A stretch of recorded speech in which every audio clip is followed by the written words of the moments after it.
You want us to do what? Captain Zorn shrieked, his four arms flailing in different directions simultaneously. The ship rocked again as another blast from the Drakari warship struck their failing shields. Dr. Olivia Reed remained remarkably calm as she examined the engine room's main control panel.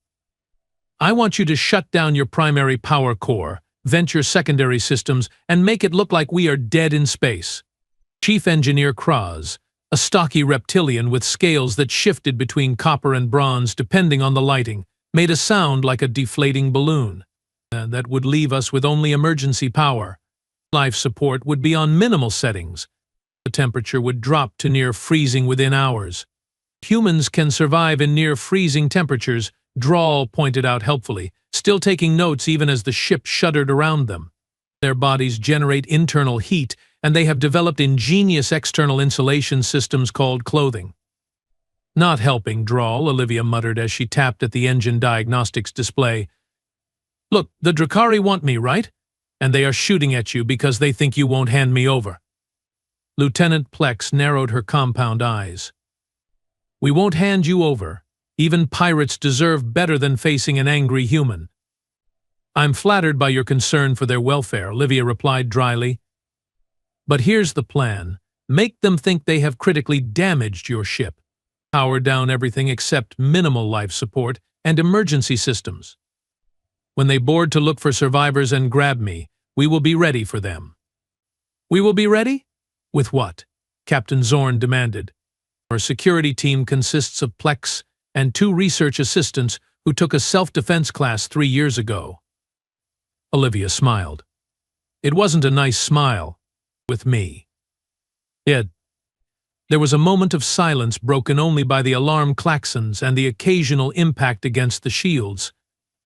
Let me get this straight, Plex said slowly.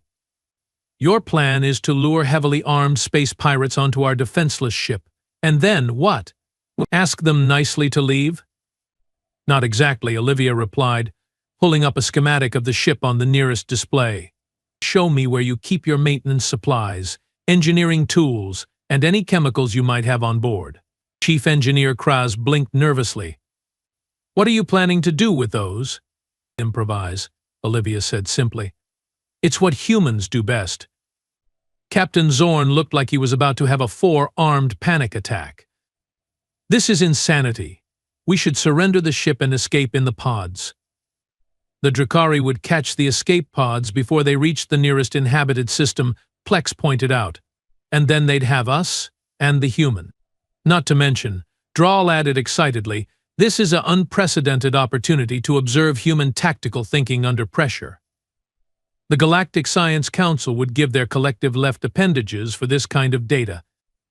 Olivia clapped her hands sharply, drawing everyone's attention. We don't have time to debate. Your shields are at 23% and failing. Make a decision, Captain, my plan or the escape pods. Another blast rocked the ship, sending several crew members tumbling to the floor.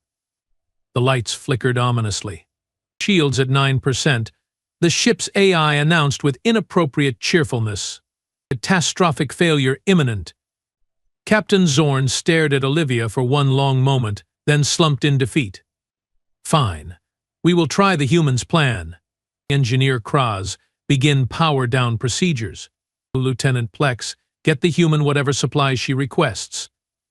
And someone get me a headache remedy before my brain explodes. Olivia nodded briskly. Good. Kraz, I will need access to your internal communication systems before you power down. I want to broadcast a very specific distress call. What kind of distress call? The engineer asked suspiciously. The kind that says, help, we are all dying, but our valuable human specimen is safely contained in holding cell B7. What? Olivia explained with a grin that made everyone take an instinctive step back.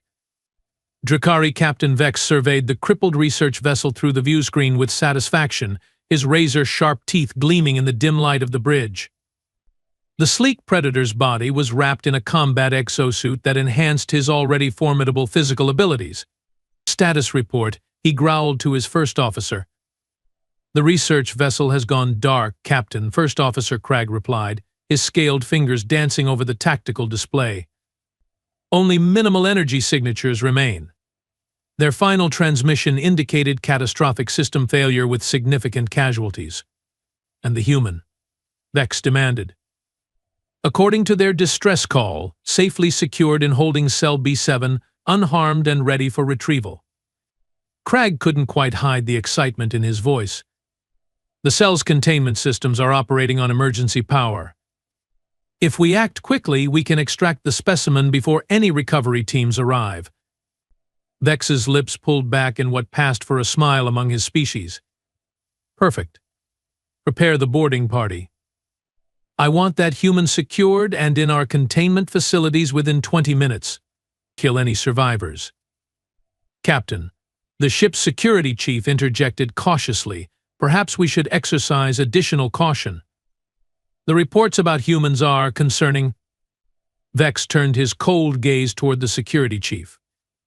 Are you suggesting that I, who has hunted arachnoid leviathans on Nexus Prime with nothing but a vibroblade, should be afraid of a single mammalian bite? Not afraid, Captain, the security chief clarified hurriedly, or merely appropriately prepared.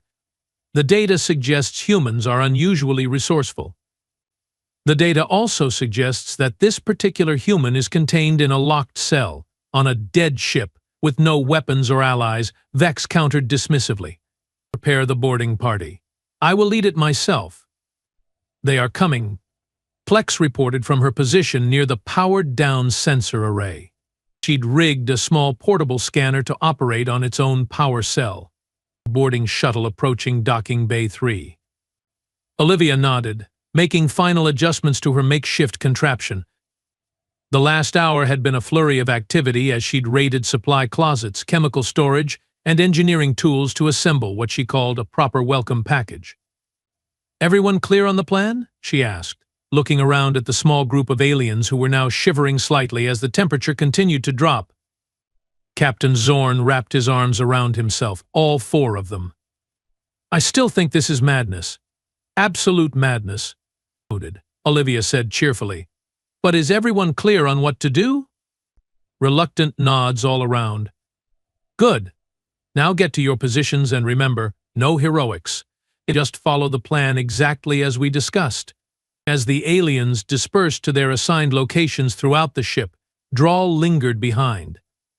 Dr. Reed, I just wanted to say, regardless of the outcome, this has been the most scientifically valuable experience of my career. Thanks, I think, Olivia replied, strapping a makeshift tool belt around her waist. Now go hide before you get yourself killed in the name of science. Drawl's skin rippled with excitement.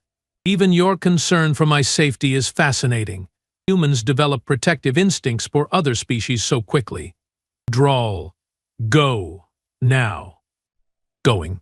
Left alone in the dimly lit engine room, Olivia took a deep breath and checked her preparations one last time. The pirates would be expecting a helpless human in a holding cell. What they would get instead was, well, something very different. Okay, Reed, she muttered to herself. Time to show these aliens why humans have such a terrifying reputation. The Drakari boarding party moved through the darkened corridors of the research vessel with practiced efficiency. 6 elite hunters, each armed with energy weapons and capture devices, led by Captain Vex himself. Life signs? Vex whispered to the scanner operator. Faint readings scattered throughout the ship, came the response. Most appeared to be in hibernation mode. Likely emergency survival protocols. And the human? The scanner operator checked his readings. Still registering in holding cell B7, as expected. Biosignature is strong. The specimen appears to be in excellent condition. Good. Vex signaled to his team. You 3, sweep the bridge and command deck. Kill any survivors. You 2, with me to secure the specimen. As the team split up, Vex led his men toward the holding cells. The corridors were eerily silent, lit only by the dim red glow of emergency lighting. The temperature was uncomfortably cold, their breath visible in frosty plumes. This is too easy, muttered one of his men. Something doesn't feel right. Silence, Vex hissed. These science vessels have minimal security. Their crew consists of academics and researchers, not warriors. They reached the holding cell area without incident. The control panel for Cell B7 glowed with backup power, indicating an active containment field. Scanner? Vex prompted. His subordinate checked the readings and nodded. Human life signs confirmed inside. Strong and stable. Perfect. Vex approached the control panel and began override procedures. As his technician worked on bypassing the security, Vex peered through the small observation window into the dimly lit cell. He could make out a humanoid figure sitting calmly on the bench inside. Almost through, Captain, the technician reported. Security is minimal. Of course it is, Vex said smugly. These researchers never expect anyone to. The door to Cell B7 suddenly slid open on its own, catching the Drakari completely by surprise. Inside was not a human, but what appeared to be a crude dummy made from bedding materials and spare clothing, with a small device attached to its chest.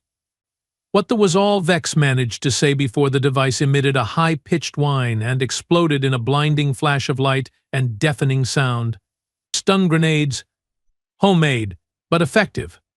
As the disoriented pirates staggered backward, clutching at their sensitive eyes and ears, the lights throughout the corridor suddenly blazed to full power. From hidden positions at both ends of the hallway, concentrated jets of flame erupted, created from repurposed cleaning chemicals and the ship's fire suppression systems.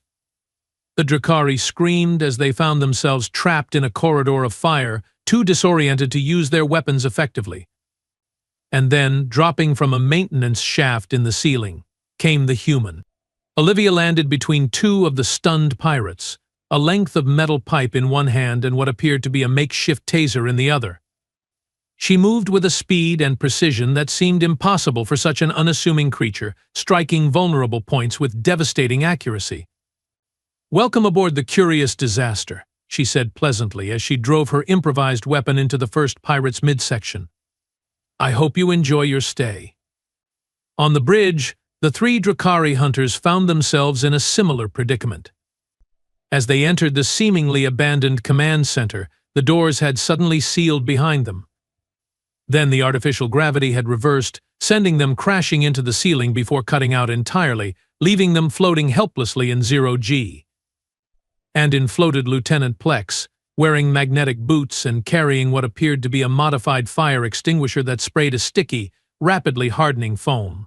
"This," she announced to the flailing pirates, "is for threatening my ship." "Captain, we have lost contact with both teams," the Drakari first officer reported nervously from the warship's bridge. No response to communications.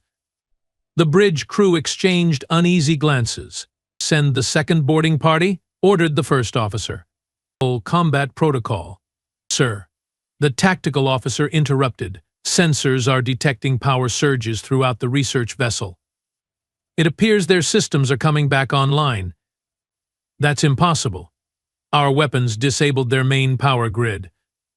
"Nevertheless, sir," the tactical officer never finished his sentence as the ship rocked violently. "What was that?" the first officer demanded. "Unknown projectile impact on our hull." "It appears to be, sir. It appears to be their garbage disposal unit, fired at high velocity directly into our main propulsion system." Before anyone could respond, the communication system crackled to life. On the screen appeared a human female, smiling pleasantly despite the smudges of dirt and what might have been Drakari blood on her face. "Hello there," Dr. Olivia Reed said cheerfully. "I believe we have some of your crew. 6 of them, to be exact. Currently unconscious and restrained, but otherwise mostly intact." "Who are you?" the first officer demanded. "Where is Captain Vex?" "I'm the human you came to collect," Olivia replied. "And your captain is taking a little nap. He will have quite the headache when he wakes up, but that's what happens when you try to kidnap someone who's already been kidnapped. It's just rude, really." Behind her, the aliens of the research vessel watched with expressions ranging from awe to terror. "Now, Olivia continued, "here's what's going to happen. You are going to retreat to a safe distance and wait there while we repair our ship. If you make any aggressive moves, we will space your boarding party. Once we are ready to leave, we will return your people and be on our way. Everybody lives. Everybody wins. Any questions? The Drakari first officer stared in stunned silence. I will take that as agreement, Olivia said. Oh, and one more thing. Tell everyone you know that humans are not to be trifled with. It will save lives in the long run. Read out. The communication cut off, leaving the Drakari bridge crew in shocked silence. Sir? The tactical officer finally ventured. Orders? The first officer swallowed hard. Retreat to safe distance. And begin drafting my formal report explaining how we lost to a single human and a ship full of scientists. 3 days later, the fully repaired Curious disaster prepared to make the jump back to Earth's solar system. The mood on the bridge was subdued as Captain Zorn officially logged their course. I still can't believe we survived, he murmured, watching as Dr. Reed made final adjustments to the navigation calculations. 1 human against 6 Drakari elite hunters. It defies all logic. Not really, Olivia replied without looking up from her work. Humans evolved on a predator-filled death world, remember. We have been improvising ways to survive against superior forces for our entire existence. The Galactic Science Council is going to be very disappointed that our research mission was cut short, Drawl said, though he didn't sound particularly upset. But the data we have collected on human combat capabilities more than makes up for it. Just promise me you will use that data to convince other species to leave humans alone, Olivia said, finally looking up. We really don't enjoy being kidnapped, studied, or sold to the highest bidder. Plex clicked her mandibles in what had become a familiar laugh. After what you did to the Drakari? I suspect your species will achieve near mythical status in pirate circles. Beware, the humans will become the new cautionary tale told to frightened hatchlings. Navigation course confirmed, announced the ship's AI. Earth coordinates locked.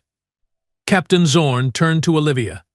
Dr. Reed, on behalf of my crew and the Galactic Science Federation, I offer our sincere apologies for the inconvenience we have caused you. Inconvenience? Olivia raised an eyebrow. Is that what we are calling abduction and involuntary participation in an interstellar pirate battle now? Perhaps a regrettable series of events would be more accurate, Zorn suggested weakly.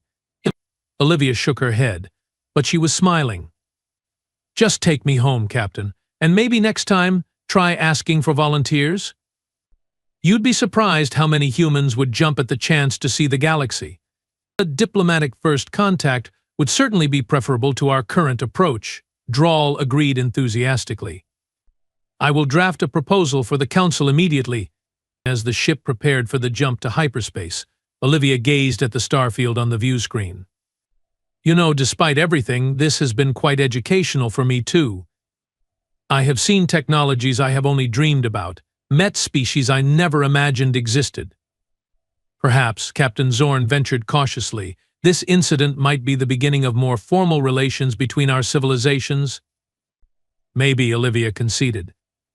But first I need to get home and water my plants. Then we can talk about interspecies diplomatic protocols and cultural exchange programs. And perhaps, Plex added, new security measures for research vessels, ones that might actually contain a human for more than 30 seconds. Good luck with that, Olivia laughed. If there's one thing you should have learned by now, it's that humans always find a way out. As the stars on the view screen blurred into streaks of light, Captain Zorn made a personal note in his log. Recommendation to the Galactic Science Council: never, under any circumstances, kidnap a human. The paperwork alone will kill you. And somewhere in the vast expanses of space, a Drakari warship limped home, its crew telling tales of the most terrifying creature they had ever encountered, a single human female with a mechanical engineering degree and a talent for improvisation. They would not be making that mistake again. The Curious disaster dropped out of hyperspace with an alarming shudder that sent several crew members tumbling across the bridge. Status report. Captain Zorn barked, his four eyes blinking rapidly in sequence. Engine fluctuations detected, Captain, Chief Engineer Kraz reported, his copper scales now a dull brass color that indicated extreme stress. The temporal repositioning drive is showing unusual energy patterns. I believe our creative solution to the Drakari problem may have damaged some key components. Olivia looked up from the navigation console she'd been allowed to examine. By creative solution, I assume you mean when we fired your garbage disposal unit as a makeshift cannon. Yes, that, Kraz sighed. Apparently repurposing waste management systems as weapons isn't covered in the manufacturer warranty. Lieutenant Plex clicked her mandibles. How shocking. Who would have thought? Captain Zorn massaged his temples with two of his four hands. What does this mean for our return journey, engineer? Kraz tapped at his diagnostic pad. The good news is we can still reach Earth. The bad news is that our temporal repositioning capabilities are compromised. Translation? Olivia asked. We can get you home, Drahl explained, but not necessarily at the exact moment we took you.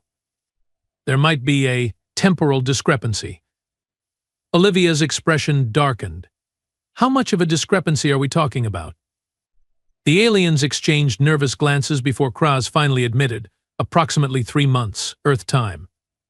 3 months? Olivia exploded. I will have been missing for a quarter of a year.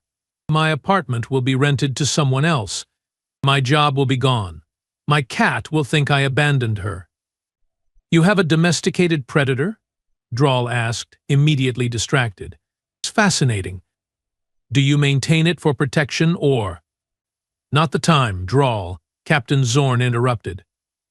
Dr. Reed, we understand this is inconvenient. Again with inconvenient, Olivia muttered. Why don't we call it what it is? A complete disaster caused by your kidnapping spree and subsequent pirate encounter. To be fair, Plex pointed out, you are the one who suggested using the waste disposal system as a weapon to save all our lives. Olivia retorted, and it worked brilliantly. Drahl enthused. The application of basic physics principles to repurpose everyday objects as defensive weapons. Classic human ingenuity. Olivia took a deep breath, visibly trying to calm herself. Okay, 3 months. I can work with that. I will need to make some calls, come up with a plausible story for where I have been. About that, Captain Zorn said hesitantly. The Galactic Science Council has strict protocols regarding undocumented contact with pre-integration species. We can't exactly drop you off with full knowledge of galactic civilization. Olivia's eyes narrowed dangerously. What exactly are you suggesting? Memory modification is standard procedure, Drahl explained, then quickly backed away when he saw Olivia's expression. But obviously that's not an option here. Not with you. Definitely not with the human who defeated 6 Drakari hunters with improvised weapons. Smart decision, Olivia said flatly. Because if anyone tries to mess with my memories, they will find out exactly how creative humans can get with their limited technology. Captain Zorn slumped in his command chair. The Council will have my exoskeleton for this violation of protocol. Actually, Trill piped up from the communication station. I have been reviewing galactic law regarding first contact scenarios, and I think I found a loophole. All eyes turned to the small amphibious being. Paragraph 7 and subsection C of the Non-Integration Contact Protocols states that memory modification is required except in cases where the specimen has demonstrated exceptional abilities that may indicate species readiness for preliminary integration discussions, Trill explained. And defeating 6 armed pirates with improvised weapons certainly qualifies as exceptional abilities, Plex added, warming to the idea. Drahl was practically vibrating with excitement. This could be groundbreaking. Instead of erasing Dr. Reed's memories, we could establish her as an unofficial liaison between Earth and the Galactic Science Federation. Olivia crossed her arms. Hold on. Nobody said anything about me becoming an alien ambassador. Not an ambassador, Captain Zorn corrected quickly. More like a point of contact.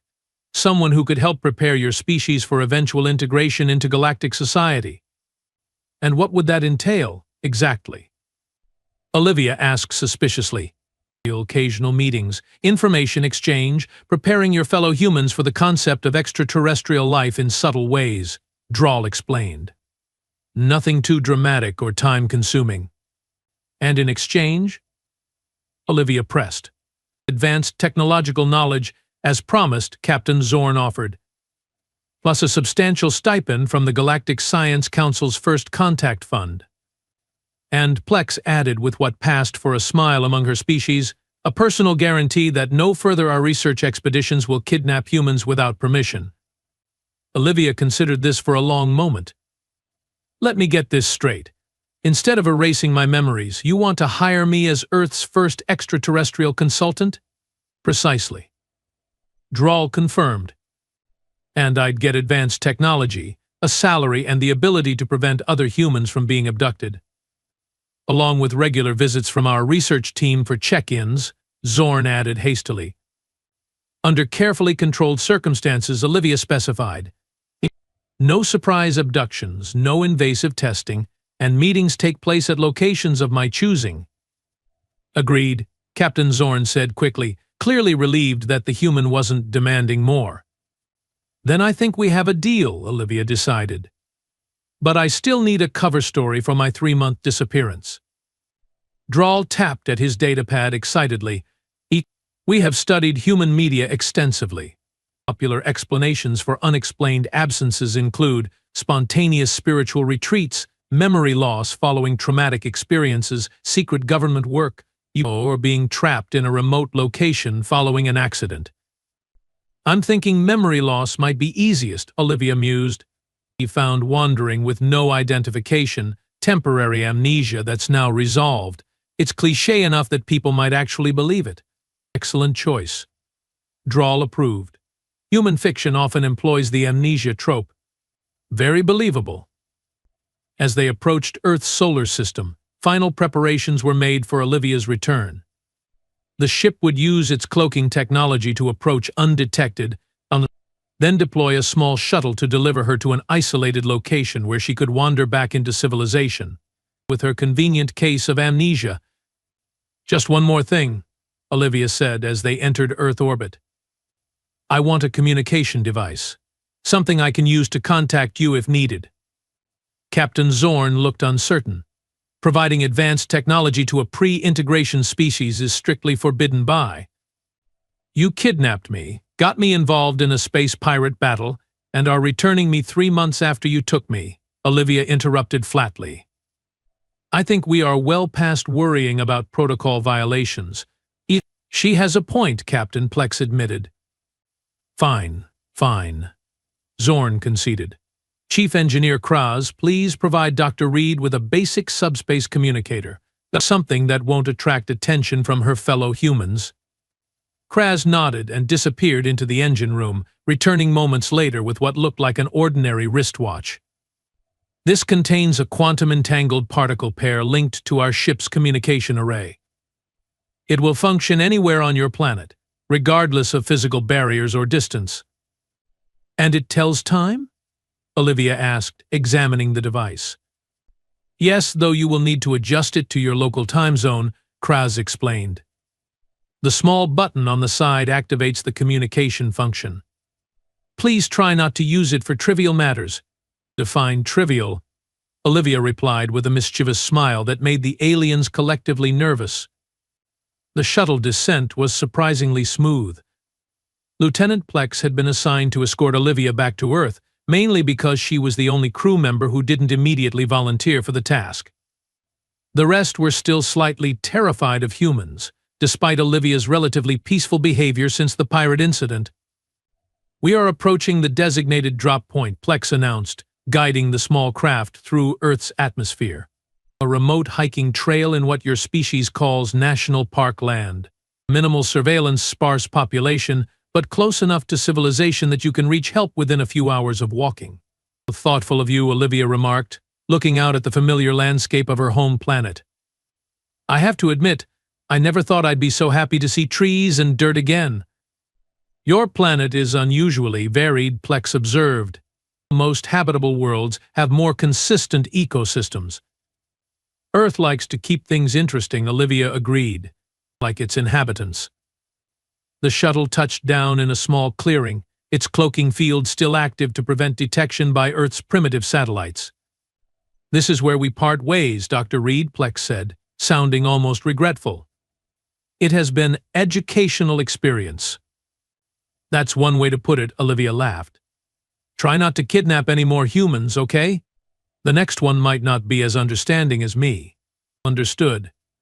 Though I must say, if all humans are like you, your species will do quite well in the galactic community, whenever you are ready to join it officially.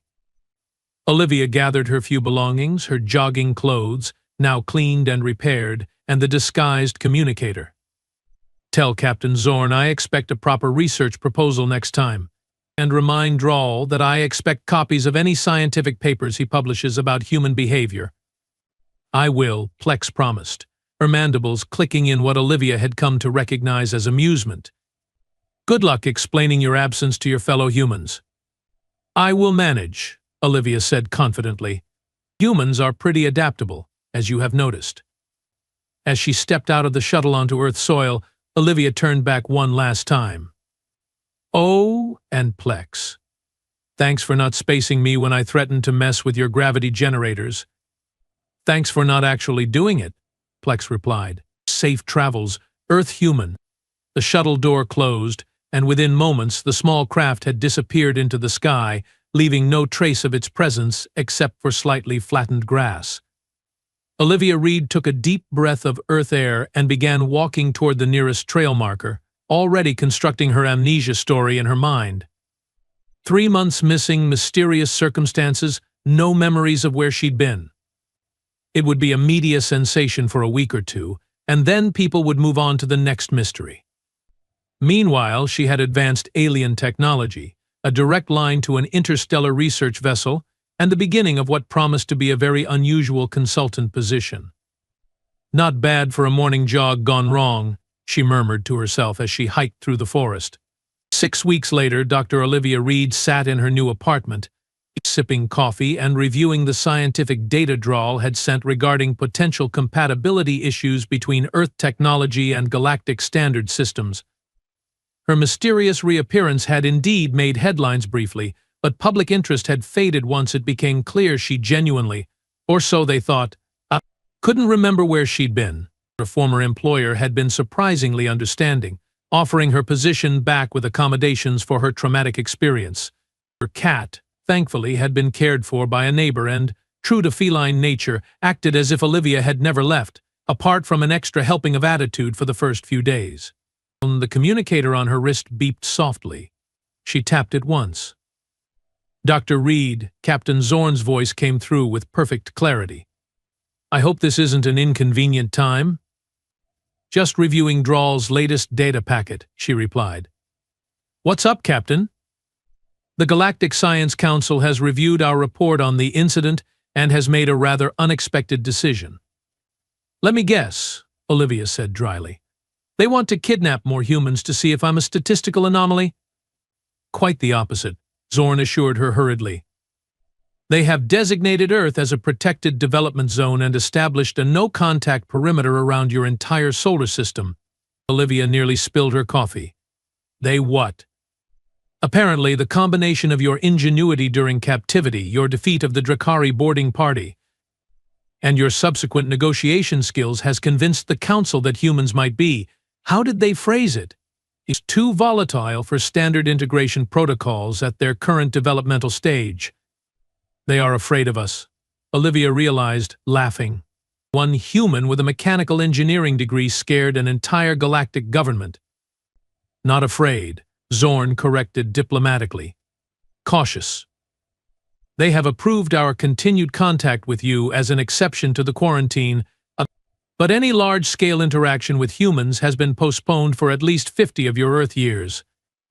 So I successfully prevented alien abductions across the entire planet, Olivia mused.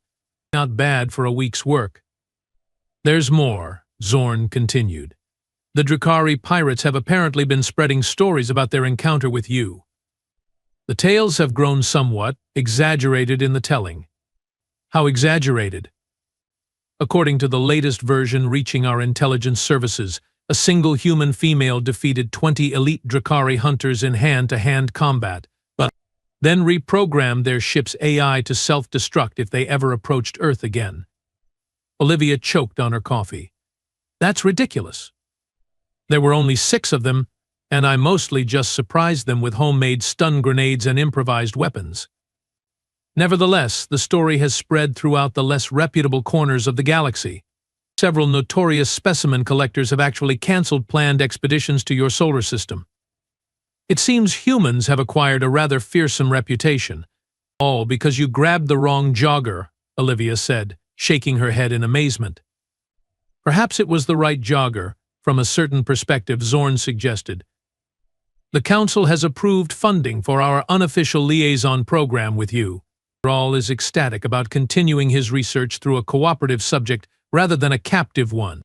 Tell him I expect more technological exchange and fewer questions about my fascinating stress responses, Olivia replied. And Captain, next time you visit, try landing and knocking on my door.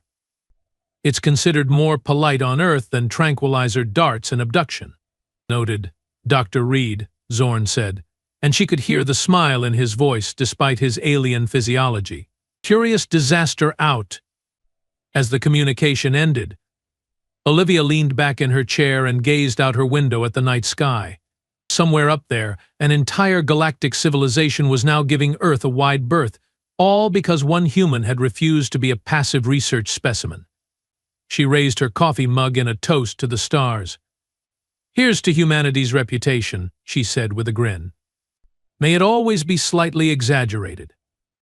And on a research vessel many light years away, Captain Zorn made another entry in his personal log, recommendation to all future research expeditions.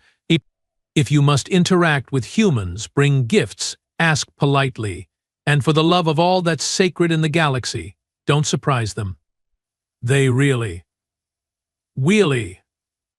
don't like surprises,